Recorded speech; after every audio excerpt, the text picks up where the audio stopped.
If you want to understand whether another financial crisis is building on Wall Street, do not begin with the stock market index. Do not begin with the daily noise. Do not begin with a comforting sentence that says the system is larger, smarter, more regulated, and therefore safer than it used to be. Begin with the chamber.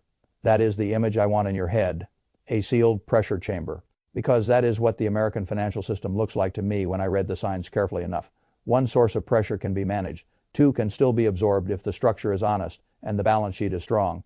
But when several pressure systems lock into the same container at the same time, the question changes. You are no longer asking whether one problem is survivable by itself. You are asking which crack opens first, and what the first crack does to everything else sealed inside the room. That is the right way to think about the period ahead, not as one neat crisis. As a pressure chamber, private credit, illiquid assets, retirement money reaching for yield, withdrawals that cannot be honored cleanly. Banks indirectly exposed to loans they pretended they had pushed out of sight. A magnificent AI narrative carrying too much of the market and too much of headline growth. A stock market priced above history, an oil shock large enough to pull inflation margins, and consumer demand in opposite directions all at once. Those are not separate weather reports, they are pressure. And pressure is what breaks structures that spent too many years pretending to be stronger than they were. The source document gets the central issue. Exactly right. The real danger is not that one dramatic thing might happen tomorrow morning. The danger is that several unstable systems have been allowed to grow together, out of public sight until ordinary investors, pension savers, and retirement accounts are much closer to the blast radius than they realize. Fay file a site, Fay turn 54 file 0 Fay. That is why I want to walk through this the way I would explain it to someone I care about. Not with slogans, not with panic, with structure. Because panic is for people who arrive late. Structure is for people who still have time to act. The first mechanism in this chamber is what I call shadow credit. After the last great financial crisis, the visible banks were forced to wear heavier chains, regulations tightened, public scrutiny hardened, balance sheets were watched more closely. So the system did what systems always do when pressure builds in one area. It looked for a darker hallway. That darker hallway was private credit. The source material describes it plainly. After 2008, more and more lending to riskier private companies migrated away from the regulated banks and toward private lenders and funds that offered attractive returns with less public transparency and far less ordinary visibility. It grew into a roughly $3 trillion industry. Fay file a site, Fay turn 54 file 0 Fay that matters. Not because large numbers are automatically evil, because opacity changes behavior. A regulated bank at least lives under a spotlight.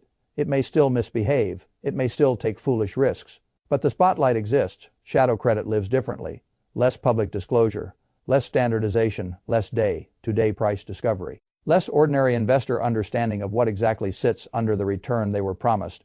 And once an industry is built on high returns attached to opaque, illiquid loans made to weaker businesses, the first question I ask is simple. What happens when the cycle turns and everybody wants to know what these things are actually worth at the same time? That is where shadow credit stops sounding sophisticated and starts sounding fragile. The people selling it call it access. I call it hidden pressure.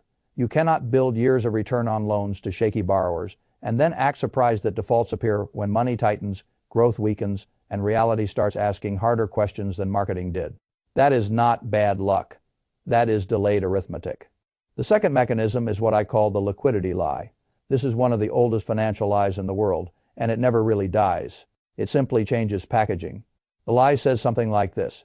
Here is a product with strong returns. Here is a product built on assets you do not fully understand. Here is a product whose underlying holdings do not trade cleanly in stressed moments, but do not worry. Your own access to your money will feel smooth enough for long enough that you will mistake the product for something more liquid than it really is. That is the lie. The source material is correct to emphasize this. Private credit funds took investor money and turned that money into loans that cannot be turned back into cash quickly when fear arrives. So when investors began wanting money back, some of the largest firms had to restrict withdrawals because the assets underneath were not liquid enough to honor the demand cleanly. Fay file a site, Fay turn 54 file 0 Fay. That is not a side issue. That is the whole issue. If the thing below the surface cannot be sold quickly without a large discount, then the promise above the surface was always conditional, even if the brochure made it sound smooth. The problem with illiquidity is not that it exists. Many excellent investments are illiquid. The problem is when illiquidity sits under people who thought they owned convenience. That is, when a market turns ugly. I have always believed that the real quality of an investment only becomes obvious when the owner wants out and discovers who exactly is waiting on the other side. In a healthy market, maybe the answer is a buyer. In an unhealthy market, the answer is a gate. That is what a withdrawal limit really is. A gate, a way of telling the investor politely and legally that what looked like available capital was in fact a time claim on illiquid paper. When a gate appears, investors do not calm down, they accelerate because gates do not reduce fear, they confirm it. This is why the liquidity lie is so dangerous. It turns investor comfort into panic in one motion. Everything is fine. Everything is fine. Where is my money? Why can't I get it? What else is sitting under here? That is how contagion language begins, not with one loss. With one gate. The third mechanism is what I call the cockroach signal. The source material quotes Jamie Dimon using the old line, "When you see one cockroach, there are probably more." That is a crude phrase. It is also useful. File cite Turn 54 file 0 because in credit markets, isolated accidents are rare. A default can be an isolated business failure. A small cluster of defaults inside an opaque, fast-growing market usually means something else. It means underwriting standards were weaker than advertised. It means the hunger for yield outran the discipline of lending. It means the people packaging the risk were depending on good weather longer than they admitted. That is why one bankruptcy in a dirty market is never just one bankruptcy. It is a flashlight. And the flashlight rarely illuminates a single insect, it illuminates a wall. This is how crises really begin. Not with instant collapse, but with a changing smell. A few bankruptcies in late 2025. More questions in early 2026. Stocks of private credit, linked firms falling hard, large players restricting exits, analysts no longer speaking, only in polished phrases about innovation, access, and private market opportunity. Suddenly the room smells different. The old confidence is not gone, but it is no longer effortless. Turn 54 file 0 that is the signal. The experienced investor does not wait for the whole building to burn before respecting smoke. He understands that markets built on confidence can hold long past the point of purity, and then move much faster than ordinary people believe once the smell changes.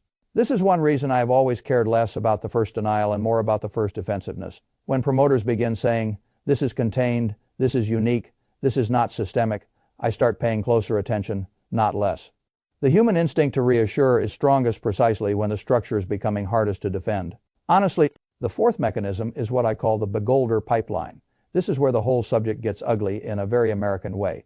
When sophisticated money begins suspecting that a market is rotting, it does not always confess the rot. Quite often it looks for a wider circle of buyers, especially buyers with less ability to detect what they are being handed. The source material argues that in August 2025, the White House helped expand access to alternative assets in 401k structures under the language of democratization, effectively opening a pathway for more ordinary retirement money to hold private credit and similar private market exposure, just as cracks were becoming harder for sophisticated players to ignore. Turn 54 file 0 I do not need to know every intention behind every policymaker to understand the structural problem. If a product is opaque, illiquid, and increasingly stressed, then broadening access is not an innocent phrase. It can become a bagholder pipeline. Money moves out of informed hands, risk moves into hopeful hands, the sales language improves, the actual underlying quality does not.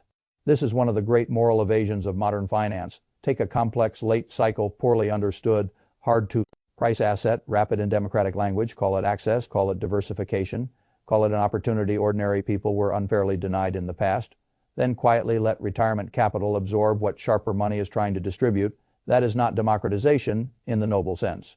That is democratized exposure. And exposure is not the same thing as benefit. A person can be granted access to a burning room that does not make the access a gift. This is why I have always cared about alignment of structure more than alignment of language. If sophisticated capital is trying to move risk outward at the same time the narrative becomes more inclusive, pay attention. Inclusion is sometimes progress. It is also sometimes inventory management. The fifth mechanism is what I call the bank echo. Many people still think of private credit as something safely outside the banking system, and the source document pushes hard against that illusion. It says the banks remained exposed because, even if they were not directly making all of these risky loans the way they once did, they were lending to the funds and firms making them, or otherwise tied into the same web of obligations. Moody's estimate of roughly $300 billion of exposure is included to make that exact point. Turn 54 file 0 that is the bank echo. Risk leaves the front door and comes back through the walls. The system loves this move. It lets everyone say the obvious problem has been relocated. The same system then re-imports the risk indirectly through financing lines, fund exposure, counterparty links, and correlated valuation pressure.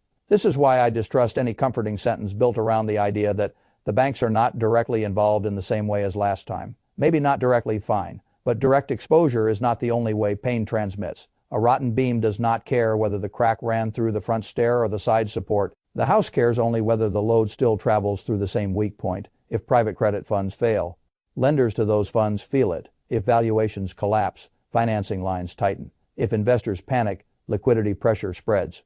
If the same institutions already exposed to one set of stressed assets are also exposed to a market that stops trusting itself, the echo becomes real. That is how a contained problem becomes an ambient problem. Not because every institution collapses together on the same day, because stress stops staying where it was originally assigned. The sixth mechanism is what I call the mirage growth engine. This is where the story becomes larger than Wall Street. The source material says something provocative and very important. That AI-related investment and software spending accounted for the overwhelming majority of U.S. GDP growth in early 2025, making the broader economy look healthier than it really was. Because aggregate numbers were being lifted by one exceptional narrative and capital spending wave. Fay-Filocyte, Fay-Turn-54 File 0 Fay. Whether that exact share is accepted by every economist is not the point of this transformation. The point is structural. If one narrow area of spending is doing too much of the lifting for the whole growth story, then the economy starts behaving like a building whose upper lights are so bright that people stop noticing how dark the lower floors have become. That is, the mirage growth exists, but it is concentrated. Earnings exist, but they are uneven. Confidence exists, but it is fragile and clustered. The source material adds another layer. Some of the same private credit system was exposed to software companies now under pressure, because AI itself is changing the economics of software labor and software revenue. Fay-Filocyte, Fay-Turn-54 File 0 Fay. That is what makes the pressure chamber so dangerous. The growth engine is not separate from the credit engine. The narrative engine is not separate from the default engine. The same AI boom used to justify sky-high valuations and concentrated optimism may also be helping destabilize weaker business models financed by the very credit structures, now under strain. That is not diversification, that is coupling. When two systems are coupled, weakness in one can make the strength in the other look more fragile than advertised. If AI spending slows, the headline economy weakens. If AI pressure kills marginal software businesses, private credit weakens. If private credit weakens, confidence in risk markets weakens. If confidence weakens, richly valued growth names become more vulnerable to repricing. This is what I mean by a chamber. It is not one bomb, it is interdependence under pressure. The seventh mechanism is what I call the magnificent pillar. The source material pushes the concentration argument hard. It points to the market value of the so-called Magnificent Seven being larger than entire major stock markets elsewhere, and to total U.S. stock market capitalization rising above 210% of GDP, even higher than the prior bubble peaks of 2000 and 2007.